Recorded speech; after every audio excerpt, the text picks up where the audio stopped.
All right, we all learn things every day, right? Well, this weekend, what I learned is that my internet cannot manage a very long video.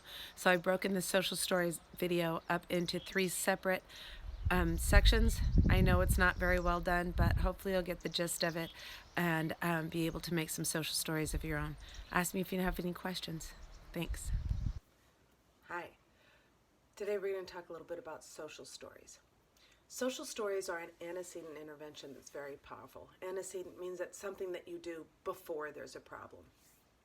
Antecedent interventions are very powerful because if you can avoid the problem situation in the first place, then you can avoid the high emotions. Remember, when emotions get high, our ability to solve problems is going to decrease. And so we want to keep our brain strong, okay, and stay calm. So that's why antecedent interventions are one of my most preferred interventions. If we can do something ahead of time that is going to stop things from escalating. In addition, it helps break that chain of behavior, okay? In our brain, we've got pathways that we take. And just like when you're walking through a forest, the first time you walk through a forest, it may be difficult if there's not a path there, right? You've got to go through brambles and small branches and things that are in your way. But if you continue to walk that path, then the path becomes clear and it becomes easier and easier every time. The same is true with our thought processes. The first time we try to do something one way, it's difficult.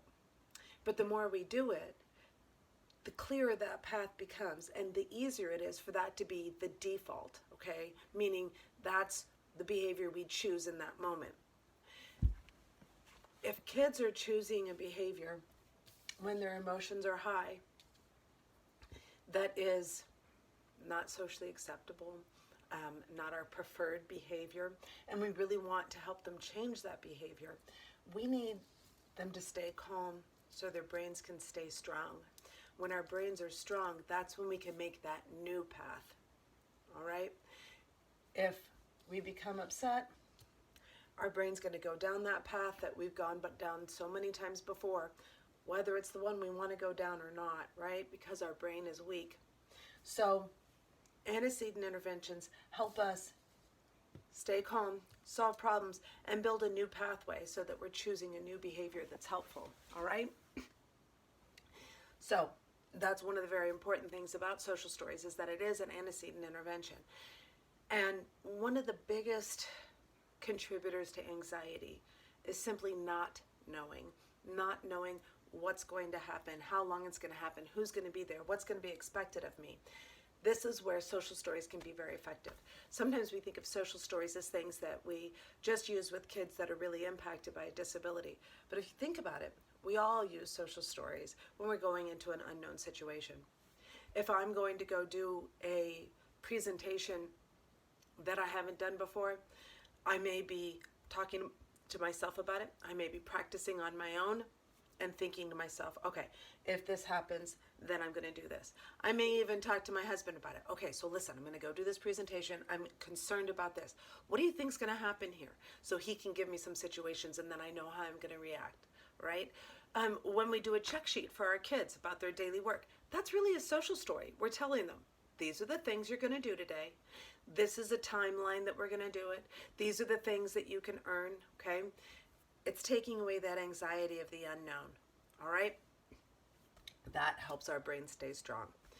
There are many different types of social stories, from a very simple one-page social story. This one happens to be about crossing the street. It's general. It could be used with any particular person, you know, it's not using anything specific.